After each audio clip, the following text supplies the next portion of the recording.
Hi,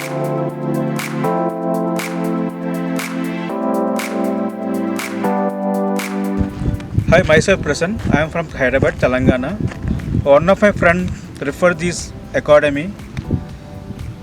తను చెప్పిన తర్వాత యాక్చువల్ జాయిన్ అయ్యా. యాక్చువల్లీ పైలట్ డ్రోన్ సర్టిఫికేట్ కోసం అన్నమాట.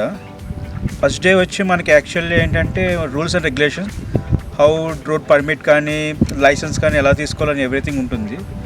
సెకండ్ డేస్ వచ్చి మన అసెంబుల్ అన్నమాట. యాక్చువల్లీ డ్రోన్ పార్ట్స్ కాంపోనెంట్స్ గురించి కానీ సంథింగ్ అలా ఉంటుంది మొత్తం అంతా. తర్వాత థర్డ్ డే వచ్చి మనకి ఏంటంటే సిమ్యులేషన్ ఉంటుంది అన్నమాట. సిమ్యులేషన్ అనేది జస్ట్ ఏంటంటే ప్రాక్టీస్ లాంటిది అన్నమాట, సంథింగ్ లైక్ అలా.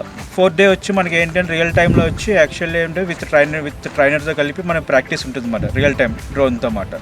ఫ్లై చేయడం కానీ, సేఫ్టీ మెజర్మెంట్స్ కానీ, what are the rules and regulations and everything ఉంటుంది ఆన్ ఫీల్డ్ అన్నమాట. అండ్ ఫిఫ్త్ డే వచ్చి ఫైనల్ టెస్ట్ ఉంటుంది. ఇది సంథింగ్ లైక్ ఏంటంటే మనం బైక్ లైసెన్స్ ఎలా తీసుకుంటాం సంథింగ్ లైక్ అలాగే అన్నమాట. ఇది ఈ టెస్ట్ కూడా సేమ్ అలాగే. ఇక్కడ వచ్చిన తర్వాత ఏంటంటే సంథింగ్ లైక్ ఏంటంటే సర్టిఫికేషన్ కోర్స్ అన్నమాట. యాక్చువల్లీ నేను డ్రోన్ పైలట్ అయ్యానని చెప్పి ఒక సర్టిఫికేషన్ కోర్స్. ఫర్దర్గా ఏంటంటే ఇన్ ఫ్యూచర్ ఏంటంటే can apply for job anything and for aerial photography కానీ, సంథింగ్ లైక్ సినిమాటిక్ కానీ, వీడియోస్ కానీ సంథింగ్ చేసి ఫర్దర్గా ఏంటంటే విత్ లైసెన్స్ వర్షన్గా చేయొచ్చు నేను.